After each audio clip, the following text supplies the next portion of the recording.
What's going on, everybody? Episode 5, 2-minute drill. Got the boys back together again. It's Tyler, Collin, Cole, and Ben. Back together for another recap of, we'll just say, an interesting week of college football. Interesting week in NFL as well. That's all we're going to say about the intro for right now.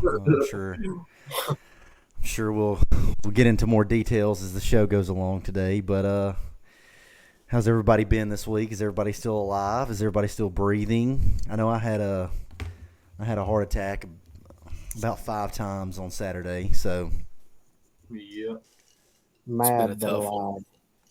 it's been a tough one. it's been crazy. It's been wild. Wild year across the board. Wild year. Different year, to say the least. But we'll keep our heads held high, our chests forward. We'll keep trucking along this season, boys. We'll keep it going. Have hope, man. Oh yeah, absolutely. If you don't have hope, then what do you have? Am I right? If you don't have hope, you have nothing in this life. And so, obviously, last week's slate with college football stacked. There was a couple of good games. You had Georgia versus Texas in a 1 versus 4 matchup, I believe is what it was at the time. So, a nice little matchup there. And then, of course, Alabama, Tennessee. Nothing else needs to be said there. You had LSU and Arkansas, Texas A&M, Mississippi State, KSU, West Virginia. It was a good slate all around. Anyway, with that being said, we don't have time on this show to cover every game, so we're going to cover the biggest 2 of the weekend, which was Georgia versus Texas and Alabama versus Tennessee. So we'll go ahead and hop on into Georgia versus Texas. Anybody want to start us off? Well, we need to start off by saying that. Go. I said Carson Beck was rough. That's all I was going to say. I was saying that I think we need to go ahead and say that. Me and Tyler got that one right. You 2 idiots, buffoons. Sitting there with Texas, thought Texas was going to whoop on them boys, man. Come on now. Kirby had them boys prepared. I kind of had a feeling going into it that it was going to be like sort of quote-unquote revenge game. Not necessarily revenge game, but like you said, Collin, Kirby had these guys ready to go, and I think it was a mixture of that, and I don't think that Texas had really played anybody coming into this game. Their previous games were Colorado State, Michigan, University of Texas, San Antonio, La Monroe, Mississippi State, and Oklahoma. I guess technically you could say before this game, the Michigan game was their best win. But if you look at how the Michigan team has turned out, the win's really obsolete. What do y'all think?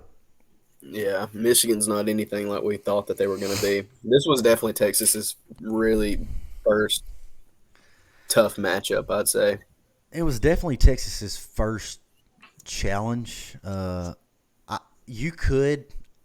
guess you could make a case for Oklahoma being a rivalry game and all that, but it just didn't have the same Red River rivalry feel to it this year.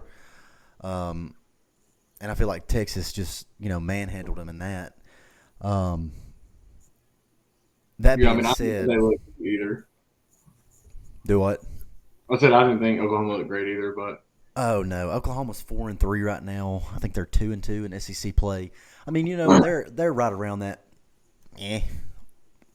average spot, I guess you could say. Not really enjoying their first year in the SEC, but Brent Venables is a good coach. He'll recruit. He'll get guys in. The big thing, I guess, with this game, Kirby got his 100th win this game. So he's played 117 games with Georgia. This was his 100th win. The last time these 2 teams met was, I believe it was golly.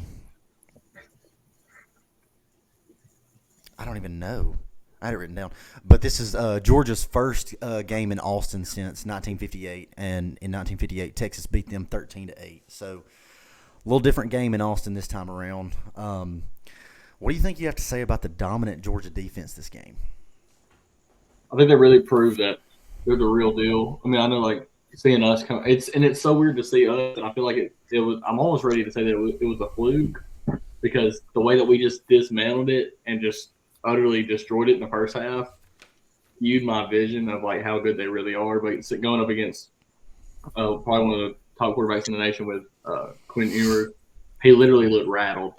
Like everybody looked too fast, everybody looked too big, too strong. He literally looked like he was like, "Oh my gosh, what have I got myself into?" And that's the thing is like I don't necessarily think that it was a fluke about Alabama as much as I don't think Texas was that good. And I mean the defense, Georgia's defense was dominant. 7 sacks, 4 turnovers, and a part of that, and that's a part of the reason why I think Carson Beck's stat line was the way it was. Now, don't get me wrong, the 3 interceptions, the turnovers were bad, but the 4 turnovers shortened the length of the field out for Carson Beck. And so that's why you see Trevor Etienne, with 3 touchdowns that really just sealed the deal for them, was as how dominant the Georgia defense was. It shortened the length of the field, so the run game was open more, and they controlled the time of possession. And I just think Carson Beck has regressed a little bit as the season goes along, but we have no room to talk about him being Bama fans. But still, I mean, his completion percentage, 23 for 41, 175 yards. I mean, 56% completion rate on the road in the SEC. I mean, that's pretty fair. So I was like, when he's like that, he's pretty daggone good. Like I don't. Oh yeah. Against us, second half. Like I will note that. How many rushing yards do you think Texas had at the end of the game? It wasn't a lot. I know it wasn't a lot. I got it pulled up right here. It's 29. I mean, it was insane. Crazy, bro. 29. Good thing they just take it all away. Yeah, they Georgia definitely won. Really had them in shambles. Yeah. So, major thing across the board here is the controversy in the third quarter with 3 minutes left. So, the huge controversy with this was you had the on-field call, the pass interference on number 7, Jahdae Barron, number 7 for Texas. It was a pass interference call on the field, and if you go back and you watch that play, you could make a case that both guys were making contact. But number 11 for Georgia, he definitely initiated it, being an offensive player. But still, you both were handsy, both were fighting for position to get towards the ball, and they just called 7 on it. And then, obviously, we know what ensued next was the fans threw trash on the field because they didn't like the call. And I just wanted to see what y'all's thoughts on that was. They definitely should have been throwing daggum trash onto the field. That made just the whole situation even worse. And I think they got fined like $250,000 by the SEC for doing all that. Yeah, they did. There's no place for any of the stuff like that. Even if you don't agree with the call, everybody gets screwed every once in a while. But that just makes the situation as a whole 10 times worse. Yeah, and I would say probably like, dude, even more so than that, like once you call something, don't go back. You know what I mean? Like if you call it, you got to stick with it. So, hey, Tyler, what your mom used to tell us all back in the day: 2 wrongs don't make a right. That don't mean we could just, that's you get it. wrong first time, you gotta sit in it. You made a bad decision, and you need to deal with it. That's it. So, and look, and I had always thought, I had never thought that you could overturn a PI call. That if it was called on the field in that moment, it's not reviewable. Yeah. So I looked up the rules book, and it's not reviewable. You can't go back and you can't review it, but the officials can convene together and talk it over, and they can wave the flag essentially and overturn it. And so the SEC came out with a statement on Sunday saying that the officials went about the rule book. They went about it in the way that they should have to take the process to do it. And when they convened together, they overturned it. It's just the thing that worries me, and I mean, I'm not really worried about it, but when you have fans throwing stuff, I mean, you can harm somebody, you can hit somebody. I'm not going to say endangering somebody's life, but you are endangering, I guess, the place of the playing field. You're endangering the playing field. But what you're setting a dangerous precedent from here going forward. And I feel like the SEC needs to get a hold of this quickly, because I feel like the precedent has been set. Oh, we don't like the call. We'll just throw beer cans and water bottles out on the field, and they'll just overturn the call because the fans don't like it. And that's a dangerous precedent that you're going to set in the SEC. So definitely not the place to try that.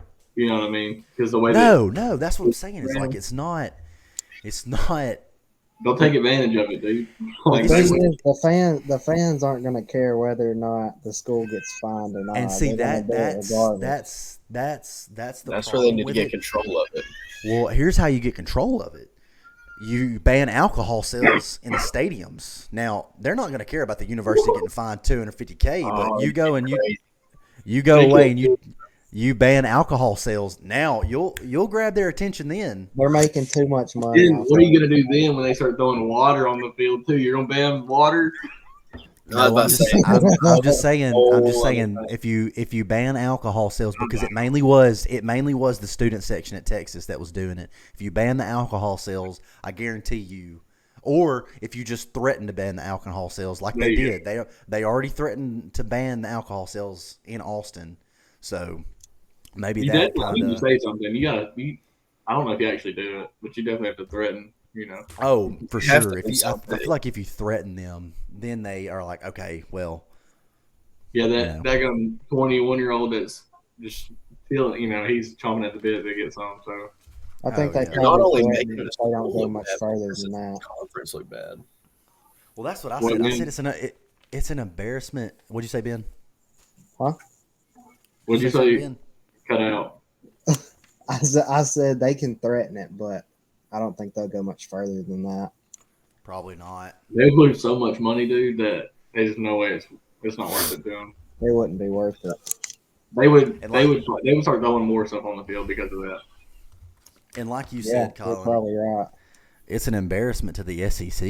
It's an embarrassment to your university, really. First and foremost. That's what I was. As an Alabama fan, would you want to throw trash onto your own field? Like, it just makes everybody look bad.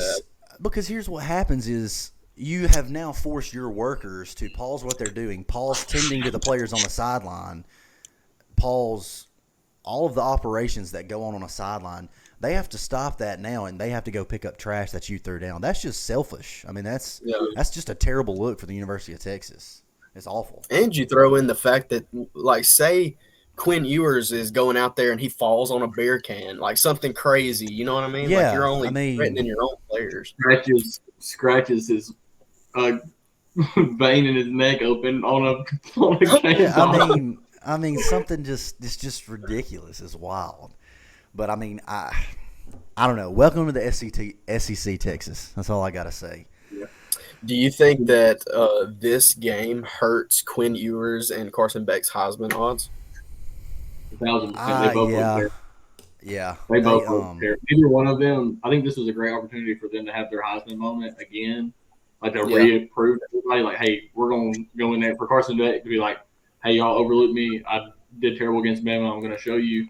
And then Quinn Ewers is low-key losing his spot. Like, I'm not even, they hope they'll arch in there at any given moment. And so, honestly, they both crap the bed, I feel like. And honestly, thing that that he looked a lot more calm. It may be that Manning blood in him, but he looked calm. Like, he wasn't stressed at all. Well, when they threw him out there, that might have been the fire that kind of lit Quinn Ewers up a little bit, because he came out in the third quarter, and that's the only – if you take away the third quarter for Texas – they don't stand a chance. Like, it's not even close. No, you're absolutely right. And I think, like you said, Collin, it kind of lit a fire. But like, also that's a high risk, high reward kind of thing when you throw out your second string like that mid game. And I get it. Your offense hasn't had good productivity. You haven't been moving the ball. You've been going 3 and out. And you've got to change something, I agree. But when you do that, you run the risk of hurting the confidence of the starter so bad that they never recover. And so then if you throw in Arch again like they did, and he's not as productive, and then you try to go back to him, and he's just rattled. So how do you think they made the decision? They put Arch in, obviously, at the end of the half. But what do you think led to the decision to put Quinn Ewers back out there starting? You think they was just trying to give him something? Because if you take his life back out, how would you put him? Like you're saying, like if you throw in the backup and then right after that you're like, oh, okay, well, we're going to go back to the starter. That's going to be horrible on his confidence. Oh yeah, for sure. But they also maybe were trying to save his life. I don't know. He was kind of running for his life there. No. So, but I mean, obviously it didn't hurt it too bad. They came out in the third quarter, got the ball moving, made some good throws, made some good plays. I think when you're losing, you do whatever to win, and I think there's really not much thought into it. It's like, oh, we're losing, let's try this. This isn't working, let's go back. Here's a point I want to make about that, because I'm going to make the point about the next game we discussed too in a similar fashion. When you have to revert to your bench player, you better know what you're putting on the field in your second string. You better know, and you better have practice his reps with the first team before you throw him out on the field. But with that being said, I think that's enough about that game. Let's go into the big one. The big one, the heartbreaker, the third Saturday in October. I almost came out here with a brown paper bag. Yeah, man. Yeah, I think it's your fault the way that Bama's been performing because you didn't shave your head. Yeah, okay. Bama fan 01 is surely upset. Yeah. Bok, you chicken. Bok, you chicken. Yes, sir. Yeah. So this was the 107th meeting between Alabama and Tennessee. Alabama leads the overall series 60-39 with 8 ties. Alabama had won 16 of 17 before this game. And coming into this game, they have met every third Saturday in October since 1928. 1928. It's been a tradition for that long. Tennessee, before this game coming in, was 16-2 at home since 2022. And with that, I'll leave the floor open for whatever you guys want to talk about. That's it. That's all you got. Are you ready, man? Well, I mean, I've got more stuff. Obviously, I've got about 13 hollow points in the chamber ready to go. So, but I'm just leaving it open. I need 2 minutes, and I'm going to go down my list here. Okay. We are completely undisciplined. Agreed. We had 15 penalties in the Tennessee game of 115 yards. We rank 129th of 133 teams going into this game in penalties. Nick Saban's worst season for penalties was in 2022, and we had 98 penalties in the regular season. We're on pace this season to have 106 penalties. So we're completely undisciplined. We have a below-average defense. We rank 56th in passing and 63rd in rushing, 59th in total defense, and 52nd in red zone defense. And then as far as the offense goes, to me, I believe that you can measure how much an offense can run down the field and control the time of possession by how many first downs you get. Bro, we rank 63rd in first down offense. We rank 84th in turnovers, 82nd in red zone offense, and 99th in time of possession. Our offensive line ranks 78th in sacks given up and 92nd in tackle for losses given up. Dude, it's a rough season this year. What's your point, though? Like, are you saying – The whole point that I'm saying, dude, bro, I don't understand how we can put this kind of – like, you've got so much talent. The past 5 years, we've had the top 2 recruiting classes, and we've got so much talent on the field. I don't understand how we cannot put – like, I'm not saying we're not competitive because we are, but there is no reason that these last 4 weeks should have been as close as what they were. Nice. Nice. Look, you made a good point there, and I'm gonna have to do it later. But the 5-star thing, remind me to bring it up in just a little bit because I think I have a theory on that. But for the most part, yeah. I mean, the lack of discipline, it's concerning. 15 penalties for 115 yards. You can't do that on the road in the SEC where home cooking is going to happen. I mean, let's just face it. It happens everywhere. I will say I am very proud of the defense this game, and I am in no way blaming the defense this week because there was ample opportunities given to the offense on multiple occasions to capitalize. We won the turnover battle. We won the time of possession battle. We held them to, I want to say they were like 5 of 16 on third downs. We were getting off the field. We were creating momentum for the offense. The offense was just egregious this week. Some of the calls that we were making were just not what they're not catering to our players that are on the field. And hats off to the defense because 3 turnovers, out of all 3 turnovers, we had 0 scores based off of it. And with a team like Tennessee, when you get those turnovers early on in the game, you have to put a team like Tennessee away. We've seen it time and time again where they claw their way back in the third and fourth quarter. They did it last week against Florida. I mean, the team is a second-half team, and when you have these opportunities to put them away early, we just didn't capitalize on it. Yeah. And I don't know, do you think maybe it was just a road game and it was just loud, but what do you think was going on with Milroe? Like, do you think it was just the crowd, the road game?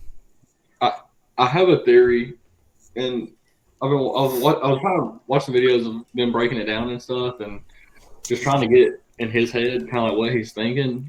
And dude, I really do think, like we've talked so many times about what it could be. Was it the coaching? Does Milroe suck? Does all this different stuff? And when I really sit down and think about it, and I really sit down and look at it, I think that he's just that one. Kalen DeBoer thought he was a lot more like Penix than he originally thought, and I think they're calling it that way. And he's just not that good. He's the best athlete on the field across the nation, easy.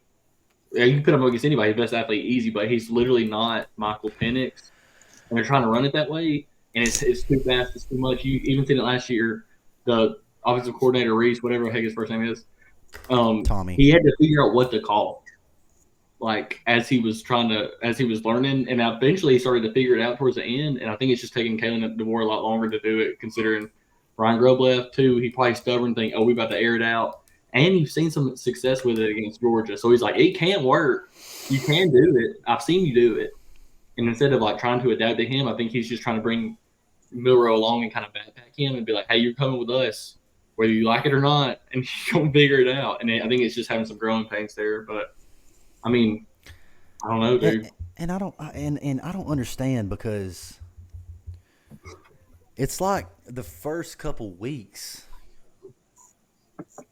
we did that. Like we were catering to Milroe. We were building this offense for Milroe. And I feel like part of the regression over the past couple of weeks of Milroe is just like we saw last week with some of the vertical routes and they're bringing pressure. Tennessee brought pressure the entire night. And I credit our O-line. They did, halfway decent for the most part. Milroe was sacked 9 times, or he's been sacked 9 times in the past 3 games, and I think they got 3 sacks this last game. But I feel like part of that maybe was Milroe's fault in not getting the ball out quick enough, in not making the right read and doing things like that. And I think that it hurts him in some of these reads because we're not catering to him anymore, and we're trying, like you said, Cole, to force him to play like Michael Penix and be a pocket passer when that's not his game. Yeah. I can't tell you how many videos and posts that I've seen this past week saying that it was all on Milroe this past week. And I just think it was on the offense as a whole. I mean, you definitely can't. Like, at the end of the day, it's a team sport. I don't think you can blame the quarterback. And I see on Facebook coaches telling me that Milroe is the worst football player they've ever seen. And, they're also whatever, because they know this. He has flashes, bro. He has flashes where he looks like the best player in the country, and then he has flashes where he doesn't know the coverages. He doesn't know when to throw it. He holds the ball too long, and then he just wants to scramble on it. He doesn't take what the defense gives him. He feels like he has to make the big play. All the things. And so I think, like, bro, with somebody who's like that, like, you take it all. You can't be happy when he does crazy, awesome, athletic, crazy plays, and then be mad when he doesn't know what it's cover 3 or whatever. You're like, I don't. It's just it is what it is. Milroe's been airing it out, like you said something earlier about how Milroe was airing it out. Like we can see he can do it. How many of those passes though, where he threw it up and we were throwing the ball deep? How many of those passes were the receivers just making an insane, like Ryan Williams? He was just making an insane play. Was Milroe just putting the ball up? Like, was that Milroe or was that the receivers just making Milroe look good? Well, part of it too is I think you have to look at the defensive coverages if you're gonna talk this talk. And yet again, I think it falls back on the coaching because in those instances, those throws were warranted. But it's like, why on 2nd and goal when you have a 1-2 punch with Justice Haynes and Jan Miller in the backfield? Why on 2nd and goal after your defense has gotten off the field, gotten a stop, you drive the length of the field? Why are we throwing a 50-50 ball on the 3-yard line where the pass that is the hardest pass in all of football when you're on the 3-yard line to try to throw a fade 50-50 in the corner? And you saw flashes of Bill O'Brien just then passing it 3 times when you're inside the 5. I don't understand that. And the amount of 50-50 balls that we threw up to Ryan Williams, I don't think I've ever seen that many 50-50 balls in one single game in my entire life by Alabama. Did you see how many targets Ryan Williams had? Yeah. There is no reason a guy like Jalen Milroe should be dropping back dang near 50 times. It was 50 times. He dropped back 50 times in that game. 5 were not accounted for because he had to scramble. Jalen Milroe should only be dropping back about 27, 26 times. Agreed. A game. I mean, it was just egregious the calls that we were making. Too. Like being able to run and being able to do something he's good at. Like, you put him in that box of like, hey, you're going to drop back 50 times? All right, I'm going to show you. Like, I'm going to mess up. Collin, like you said, Ryan Williams was targeted 18 times in this game. 18, right? He was only targeted 32 times in the previous 6 games. There is no reason. That's an average of like 5.7 targets a game, and he got targeted 18 times this game. That's wild. And I think maybe so. It almost seems like we overcorrected from South Carolina because he was only targeted like 3 times, maybe got 3 catches, and it seems like this week we were gung ho like he's going to get the ball, but we overcorrected by targeting, and most of those times it was a wash because it was double coverage on him, and that's an insane amount of targets. I think you're starting to see this. There's like no other water receiver existed. Do what? What, Collin? I was waiting on you, Coleman. You were cutting out. Oh, I just said that it was like no other Bama wide receiver existed. If I was Tennessee's defensive coordinator that game, the only thing that I had to do was double cover Ryan Williams and make Milroe throw the ball. Bring pressure, make him throw the ball, and double cover Ryan Williams, and I would have won that game. And that's the thing coaches are going to start using. Literally. Well, that's the thing that we're talking about, man. You see him throwing 50 times, like, let him, bro. I love Milroe. Here's the thing. The whole time, but you can't let him do that. Here's the thing that's wild to me is when you have Jan Miller, 12 carries, 42 yards, and Justice Haynes, 8 carries for 22 yards, and we only have 75 yards of rushing. I mean, we had more yards and penalties than we did rushing. That's a problem. Yeah, Milroe's had more yards than that himself in previous games. And Milroe only had 11 yards rushing on 14 carries this game. And I think what you saw happen was Tennessee watched film this week, and what do we like to do as our run offense. We love to bounce the ball outside. We love running quarterback outside zones. We love running outside zone reads with the running backs. That is the name. That's what had the most success with Jalen is spreading him out wide, making a guy miss, and getting him on the edge. And I think what you saw Tennessee do was they stacked the line with 5 guys, and they shot gaps and got our pulling guards off of their mark to where I don't know if y'all noticed, but Jalen Milroe was outside before Tyler Booker, the pulling guard, could even get there because they were shooting gaps and knocking our pulling guards off of their lanes to where Milroe has outran the pulling guards. And, there's no blockers, so there's a free linebacker that's shooting right there to overtake him. And that's what had happened so much. And we had better luck with inside runs. You saw us sort of make an adjustment to where Justice Haynes actually scored on just a simple double team by the guard and center up to the linebacker because they were shooting gaps so hard looking for the outside run, and I don't know why we just didn't try that more. There's not much to say, man. It's just a rough one, and I think you're really starting to see the loss of not just Caleb Downs, obviously, but like Isaiah Vaughn having another target. Roydell Williams, like all these guys that are kind of just popping out, and that's like you're starting to see like it really did hurt us a lot. And I don't think, we're as good as we thought we were. I'm glad you said that. We actually had a viewer this week contact me, Randy from Mobile.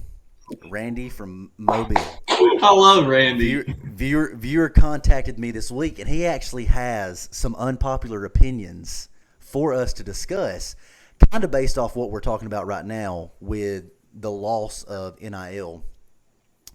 So we were talking, me and Randy, and he asked me, how many possible draft picks do we have coming up in April of 2025? How many do y'all think? I'd say maybe. I'd say Latham on defense. He's ready to go, isn't he? I think so, but I'd say Milroe maybe 3rd, 4th round. I'd say at most maybe 4 or 5. That's what I said. I said 4 or 5. Now, how many of those do you think are going to be first round picks of the 4 or 5 guys? That's what I said. I said 2-ish, 3. Got Malachi. I don't know if Malachi goes in the first round. I think so, dude. We've got a first round pick. So if you look at it, you may have two first round picks in Tyler Booker and Deontay Lawson, and that's it. Maybe. Even then, it's pushing maybe it. That's pushing it. We may have 0 draft picks in the first round this next draft. Last time Bama did this was like 2005, 6 maybe. I mean, Glenn Coffey was what? After the 2007 season. Golly, dude, I heard that. Man, you just brought back a memory from my childhood there. So think about this. This lets you know what? That these guys are juniors and seniors, correct? I mean, they've been in the program. They've been developed and brought up. This lets you know that juniors and seniors are not the high-end talent that we thought. Who recruited these players? Dad. Who recruited these players? Daddy Saban. Who developed these players the last 3 or 4 years? He's losing his touch, man. Not Daddy Saban. So everybody that's calling for Saban to come back and come save us, why are we not talking about the players that are on the field right now that he developed for the last 3 or 4 years to where we might not have a first-round draft pick? That's true. Very valid point. So that was one unpopular opinion. Maybe Malachi's over hopping on this because I love Malachi. Well, listen, Malachi. I don't think Malachi. But think about this. So we were talking about how atrocious the defense is and how atrocious the secondary is. How can they be anything else but? We have a bunch of freshmen and we have a 6th year senior almost in Malachi. There's a reason he's there for a 6th year, guys. I mean, you had Terrion Arnold who played 2 full seasons and has gone to the league to be one of the best cornerbacks. You've had Kool-Aid McKinstry, who was a first or a second round draft pick because he was a dog and got out in 3 years. There's a reason Malachi Moore is still there, and I'm not knocking Malachi. I think he's a great player. I think he's a good safety. He'll do good in the league, but there's a reason why he's still there. And then you've got freshmen who, with time, we will have to develop on our own. I mean, they're freshmen. So how can the secondary be anything but trash? So the second point, Randy, Randall from Mobile wanted to comment on. Randy's so knowledgeable. The next thing that Saban did that hurt us was retiring when he did in January. And here's what he told me. He retired in January, right? And so what that does is when a coach retires now with the NIL and transfer portal rules, this opens up the portal for 30 days for that team, right? And this was right after the national championship. So you open it up for 30 days right after the national championship. This allows teams to raid over you coming off of the season. And his thought process was, what if he would have retired in September? Or at least told the team, at least called the team together when he did in September and said, guys, this is going to be my last season. I want to go out with a bang. I want us to go win it all and take these playoff games and just I want us. This is my last ride. Let's do this thing. Do you think that him doing that in September before the season started and he gathered the guys together, let's just say hypothetically, he did this, he retired or told the team he was retiring in September and they won the national championship. You're looking at the portal not opening up in January. You don't lose Caleb Downs in January. You don't lose Isaiah Bond in January. You lose Amari Niblack. You don't lose Trey Amos, who is a corner. You don't lose Caleb Downs. I think I already said him. So that's half of your second. That's half of your secondary right there, who would have been veteranized. Not to mention we lost Kool-Aid McKinstry to the draft. You lost Terrion to the draft. I mean, Jalen Key, I think he went drafted. So our secondary just needs time. That's all it needs. And I did like the comments from Randy on the unpopular opinion, and I have to say I agree. Saban left us in a bad spot with nobody wants to talk about that because it's Nick Saban, and people in the South look like Nick Saban like he's Jesus Christ, and it's awful because it's just not the truth, man. He messes up just like everybody else. I just don't think we have the high-end talent. I don't know if I agree with the whole thing, just because I don't think Saban was going to. You broke up. I don't know. What'd you say? I don't think that Saban is going to retire in September. You don't think? Well, here's the thing. Well, here's the thing. If you and maybe he wasn't. Maybe he wasn't. I'm just saying, or Randy was saying that he retired when he did in January, opening up the portal postseason after the loss that we had to Michigan. You opened up the team for all these coaches to come in and infiltrate for 30 days and putting gas on the fire, bro. Pay off Isaiah Bond and pay off Amari Niblack and pay off Caleb Downs. So I think just retiring when he did kind of set us up for failure. And now, granted, he didn't know that he was going to retire. What'd you say? He didn't know that he was going to retire in September, and he was just kind of going through the motions. And then he made the decision. It may just all be coincidental. I don't know if he would have thought about, like, if he knew he was going to retire at the end of the year, yeah, he should have done it. But I genuinely don't think he knew he was going to. He made the decision like, hey, I'm stepping away. He had to do it as quickly as possible because they wanted to get the new regime in. Yeah, but this is all like a job. Think about it like it's a job. You don't just retire and or you think about it. Well, I have a little inside scoop. Not really inside scoop or anything like that. It's just a story.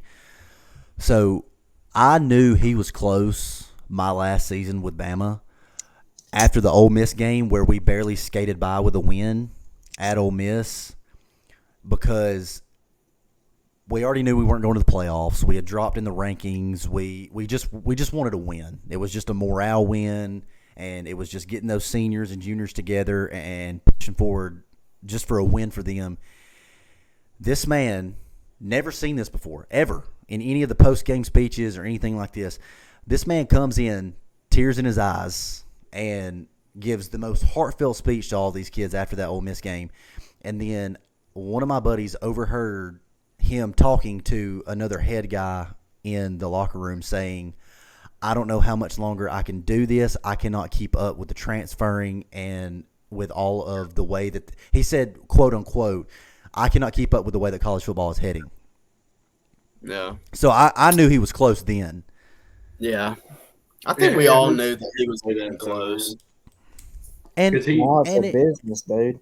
And it's true, and that's what sucks is you take, and it's so hard because like you don't want to blame these kids, and I'm not the one to blame a kid, a college guy for a performance or anything like that, because I'm sitting on the couch eating potato chips. I can't go out there and make I can't do that.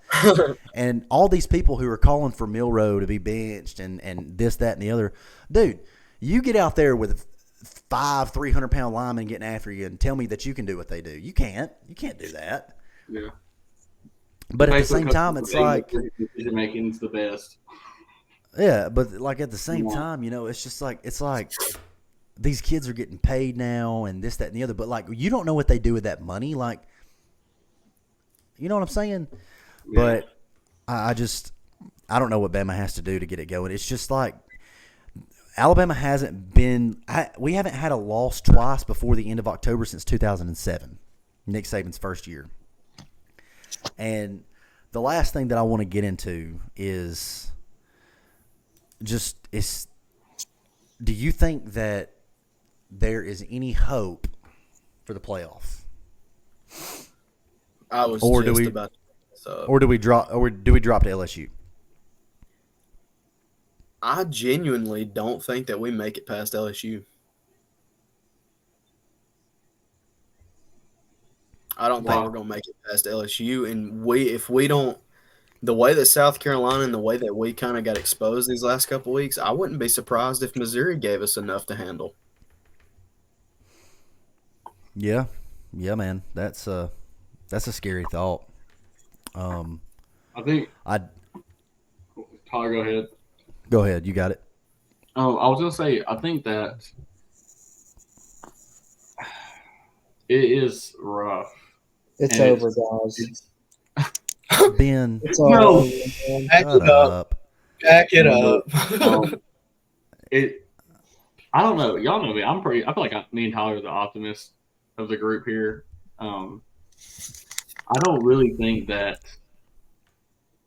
I have hope in humanity, so I'm hoping that the coaches just kind of figure it out and turn it around. But I feel like it'd be ignorant to say that there's not at least a shot that it is over and that Missouri gives us all we want. And because I feel like the game's going to end up looking a lot like Auburn's did.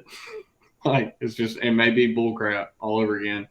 But I do feel like we take that one, and I do think we got a chance to get LSU. I think the further we get into this thing, my hope is that you start to figure it out. Just because, like, as you play football, as the season goes on, you really start to get into it, start to hit a stride. But that's usually, and now where we're at right now, we're kind of like we're sputtering, like we're almost out of gas, trying to figure out if we got water in it, and just trying to so. Should have been the kick. You're breaking up there, buddy. I can't hear you.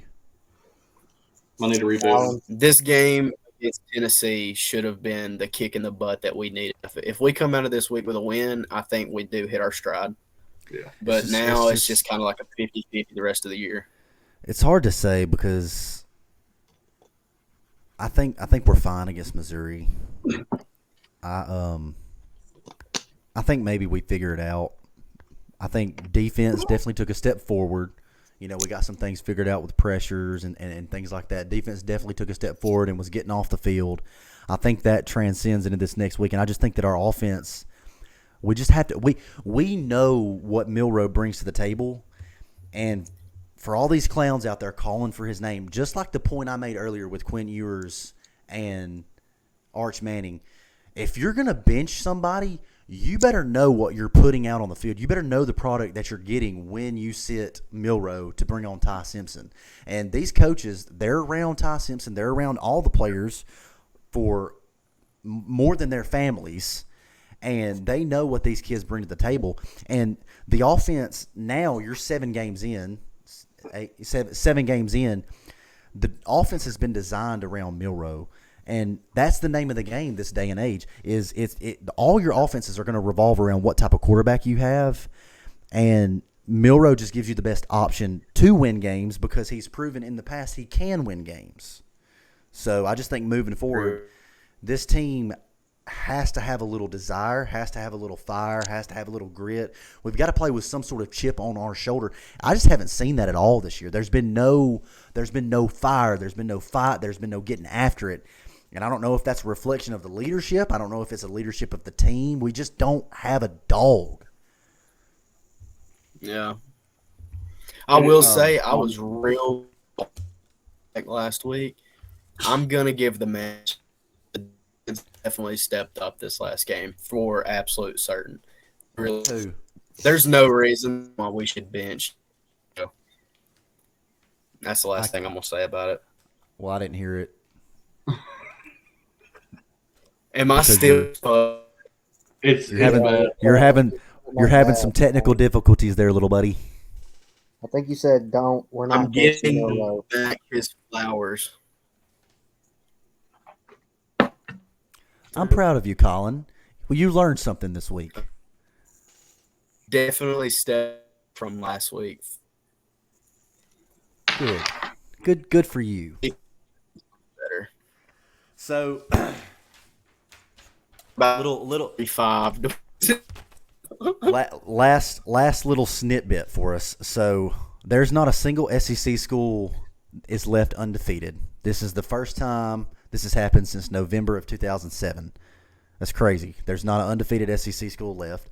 Bama has a 43% chance to make the playoffs still, according to the ESPN. It's predicted to play Arizona State in the SRS Distribution Las Vegas Bowl right now. But according to calling it on the screen? What the heck? I have no idea. But according to CBS Sports, they predicted us to play BYU in the 8 versus 9 slot in the college football playoff as of right now. The only undefeated teams left are Oregon, Penn State, Pitt, Army, Miami, BYU, Indiana, Iowa State, Navy, and Liberty. I would love to play the BYU. Yeah, that'd be pretty cool. Bro, I'm a big fan of Indiana right now. Hey, of course you are.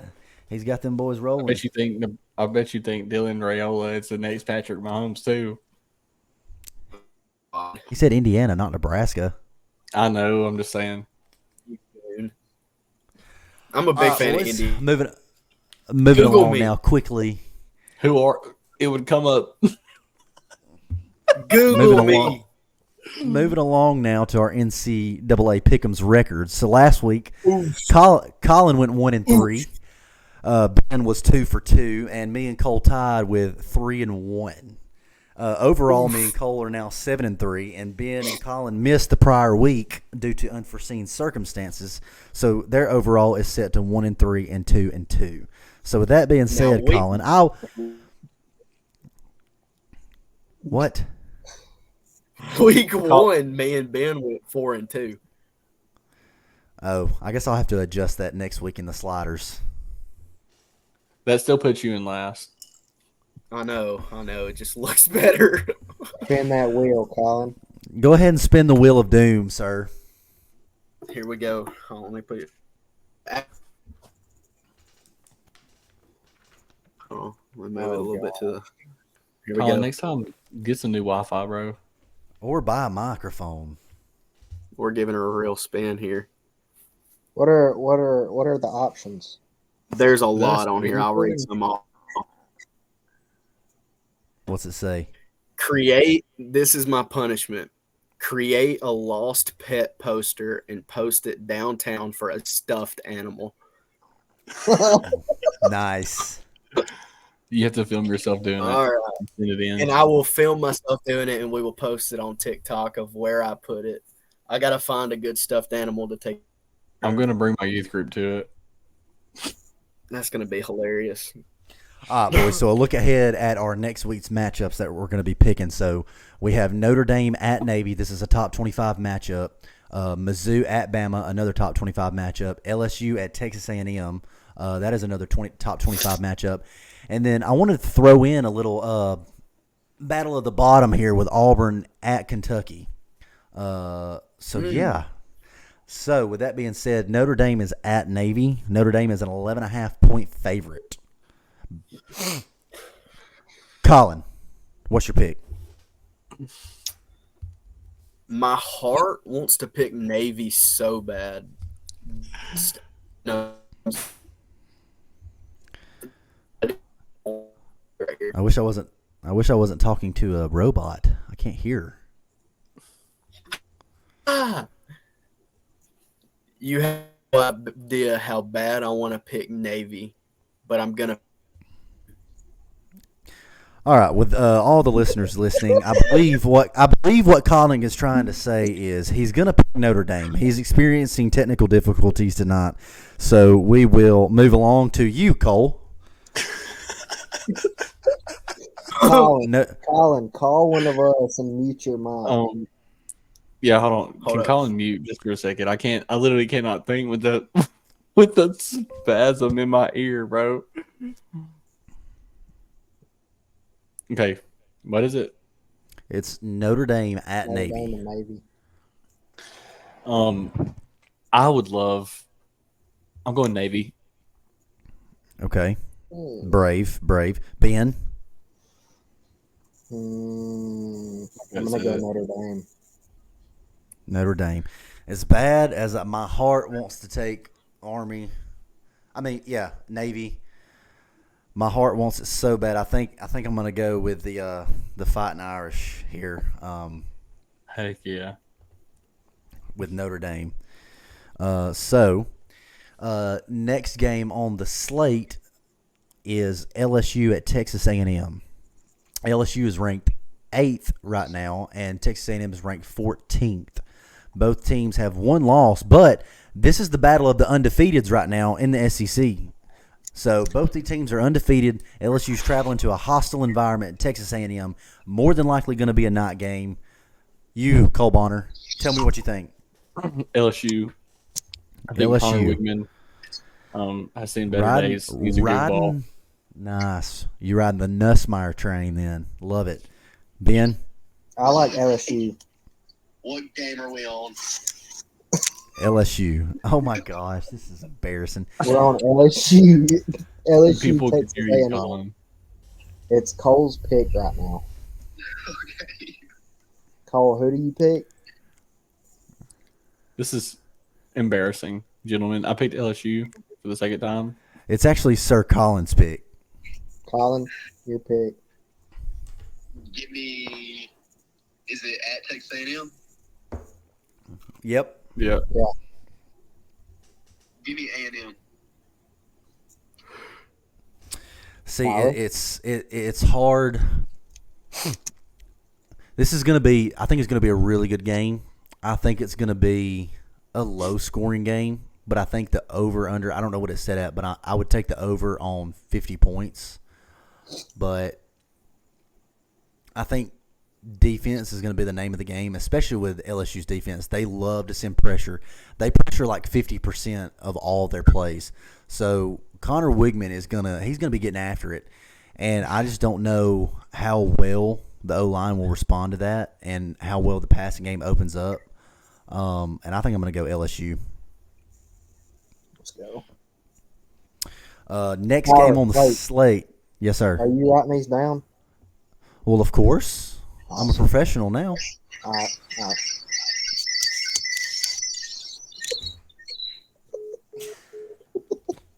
We have to do something. This has been rough, guys. All right. Well, moving along quickly here. Auburn at Kentucky. Auburn is 2-5. Kentucky is 3-4. Collin. Collin hung up. Okay, Collin hung up. Cole, what do you think? You said Auburn or Kentucky? Auburn at Kentucky. I'm going Kentucky. They give them all they want. Okay. Ben? I think I want to go Kentucky too. All right. Little home field advantage here. Collin, I don't know if you can hear me, boss man, but just tap us Morse code. Give me Kentucky. Do what? Kentucky? Kentucky. Give me Kentucky. Can y'all see me right now? I see a pixelated image right now. Collin in 2D. You know what? Don't do it. There's never. I'm not. I'm taking Kentucky. I almost did something really bad there for the state of Alabama, and I almost did it. But Kentucky's D line's just way too good right now. I think they're going to stop Jarquez. I think they're going to shut Peyton Thorne down, and yeah, Kentucky. Our last pick, boys, is Alabama versus Mizzou. Are we going Mizzou? Are we going Bama across the board? Or my heart's thinking take Mizzou right here, man. Try a little reverse psychology. If you want to, I'm going Bama. One last time. Ben, If they fail me here, I have to rethink some things. I can't bet against this, dude. nah. I can't. I'll never bet against the Tide, man. Give me Alabama. And then I guess Collin, we're gonna fill in Mizzou for Collin since he is offline now. He seems like he kind of got to pick Mizzou. All right, boys. Moving along, Senior Ben with Ben's Trivial Trivia of the Week. Yes, sir. Let's get after it. Let's hear it. All right, hold on. Let me pull up my questions. All right. Can Tyler and Cole hear me? Yes, Collin. Give me Bama, baby. We heard you. Hey, Cole, tell him he's about 3 minutes actually too late. All right, are you guys ready? Yes, sir. Yes, sir. Hit us with it. This is embarrassing. Hang All up right. on him. So I have 3 questions. We're going back to high school stats. All 2 current NFL players and 1 past NFL player. So question 1 is which current NFL wide receiver set a high school record with over 5,000 receiving yards during his career, showcasing his elite talent before turning pro? Is this an active player? This is an active player right now. What? Give us some more hints. It's not enough. Who's he play for? I mean, no, that's too easy. What division? I'm not giving you a hint. Just take a guess. Give me a hint. There's so many different receivers that were deep in high school. Jahmyr Chase. I will give you a hint. Mike Evans. He has been traded within the last year. Devontae Adams? Amari Cooper. That is correct. Yeah, I was going to say it might be Amari. That is right. Nice. Wow, that's pretty cool. All right. All right. Which NFL quarterback threw for over 12,000 yards during his high school career before going on to win multiple Super Bowls? Ben Roethlisberger. Patrick Mahomes. Active player? Not active player. This is not active. Tom Brady. No, Brady wasn't that deep in high school. He's won multiple ones. Peyton Manning? Eli. No. Collin, you should know this. Tony Romo. For some reason, when you said when you first started reading it off, I was thinking Kyler Murray because he was like undefeated in high school. But then you said inactive player. All I right. don't know. It is Drew Brees. Oh wow! Didn't know that. Wow. You telling me he threw for that many yards in high school and went to Purdue? Mm-hmm. All right. This one should be a give me. Which current? Gimme. He is currently in the NFL. Which current NFL running back set a high school record with 2,600 rushing yards in a single season, leading his team to a state championship? Derrick Henry. Anybody else? Derrick Henry is like the best high school running back of all time. It is Derrick Henry. That boy had like 280 yards per game. They were giving him the ball 60 times a game. It's slave labor, bro. This child labor right there, son. And that is Ben's Trivial Trivia, brought to you by 2 Minute Drill. All right, boys, moving along to the NFL recap. I don't know if y'all want to cover all 3 of these games, if you just want to do 2. Y'all boys tell me what y'all want to do with this one. I don't have a preference. Oh, I don't either, man. We're just an hour into this thing. I feel so bad because like we shaft the NFL portion because we love NCAA and college football so much, but I like to talk about the NFL. Oh, on a note, did y'all see where Brandon Ayuk tore his ACL and is done? That's crazy. That's awful. Collin, you're muted, buddy. I can't. I don't know if I can take the technical difficulties. Yeah, you're okay. Don't do anything different. You're back. I can hear you. Maybe I spoke too soon. It makes it almost unbearable.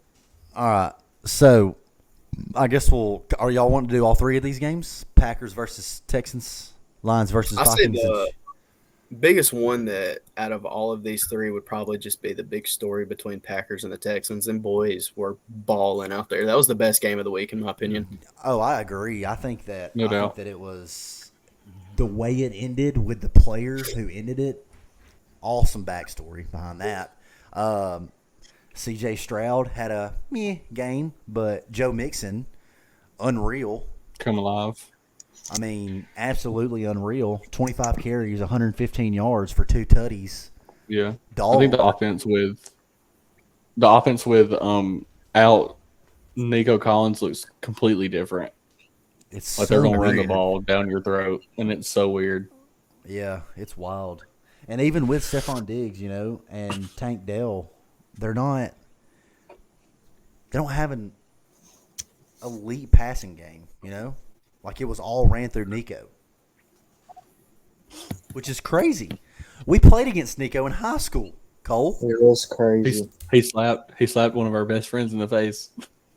No, he didn't just slap him. He manhandled him. Manhandled him to the ground. Yeah. If Sticky Man that was the year that I believe me and Ben were in the student section. One of our buddies, literally, we were in the student section right by the fence, and I seen old buddy lined up on, I can't say his name, dude, he looked like he was lost, and then he got smoked. Yeah, the Twitter fingers were going before the game. So with this game, the Texans are still number 1 in the AFC South. Green Bay Packers are in a gauntlet of a division, which they've been in a gauntlet of a division the last couple of years in the NFC North. Lions are number 1 in the NFC North. Vikings are number 2 now that they took their first loss to the Lions, and the Packers are 3rd in the division, just above the Bears, who are 4-2. So just gauntlet of a division right there. Best of it division. Wow. Oh, those for kids sure. are insane. For sure. I'm a firm believer. When he first came in, I didn't know if he would be good. Dude, I'm falling. Collin, we can't hear you, buddy. I wanted to comment on the Texans defense and D'Amico Ryans. He's got those boys right. So they were missing 5 defensive starters this week. 1 due to suspension, and 4 because of injury. Agil Ashar was out. Henry To'oTo'o, Kamari Lassiter, and Jimmy Ward were all hurt. And they still forced 3 turnovers. So they still had a heck of a game. I mean, so they've got depth. They've got guys that can step up. I think that says a lot about D'Amico Ryans and getting his guys mentally prepared for the big games like this. Yeah, personally, I would love to see the Texans take that one away. But oh, absolutely. Josh Jacobs scored his first career touchdown reception in this game. How is that possible? How wild is that? He's been in the league for 9 seasons. No, not 9. My bad, not 9. It's what, 5 now? 5 or 6? Probably. This was his 212th reception total, and this was his first touchdown reception. So he actually, before this game, held the record for most career catches without a touchdown across running backs. Golly. Crazy stat. Crazy stat. All right, boys. I think that about covers the one game we were going to do. Lions and Vikings, awesome performance. Lions defense, the real deal.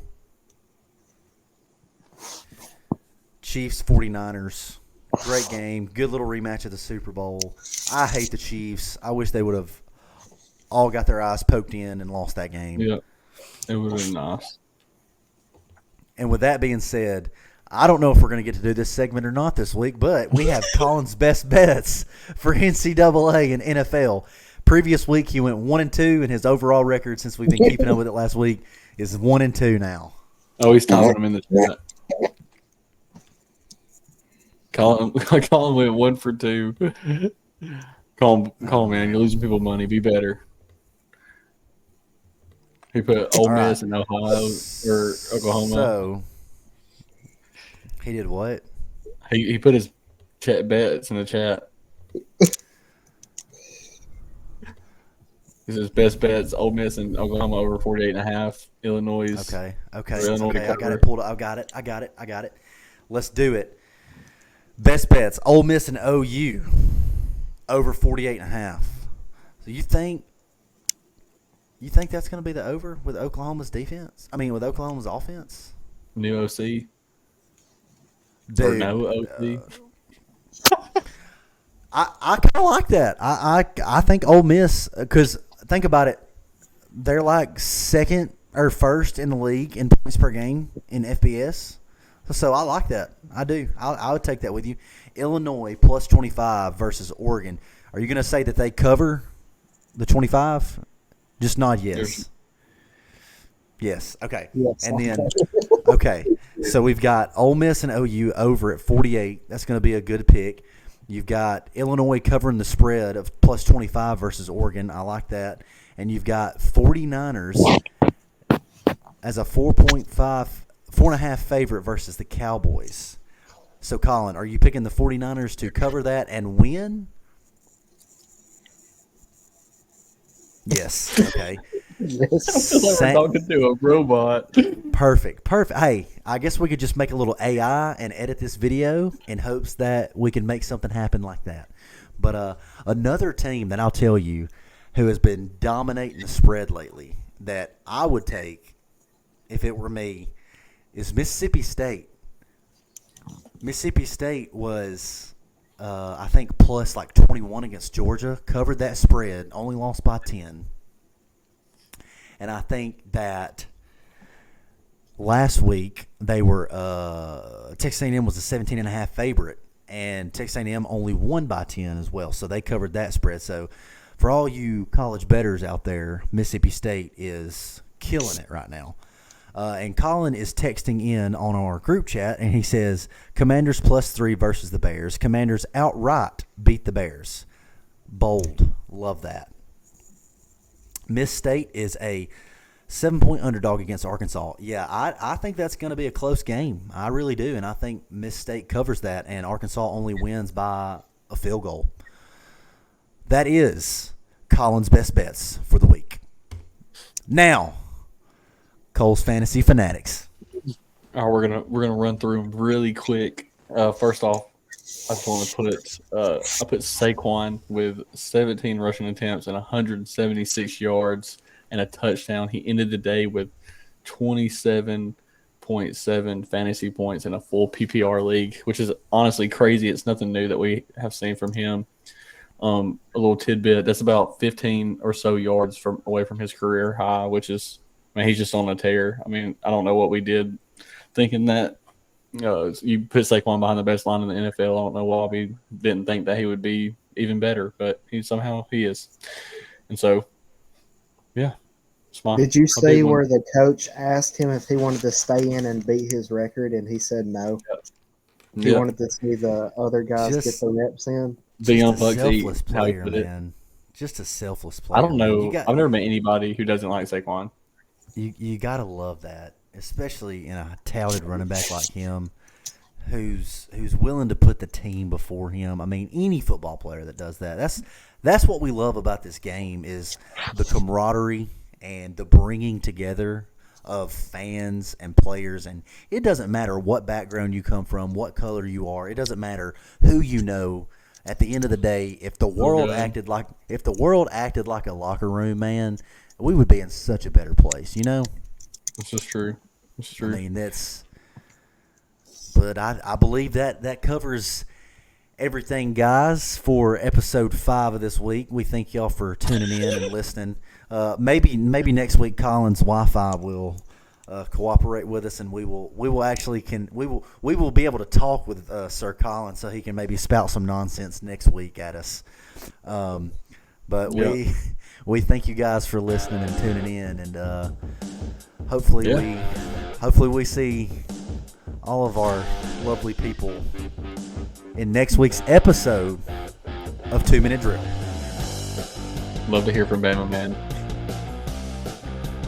Oh, yeah. Bama Man, chime in again on a TikTok.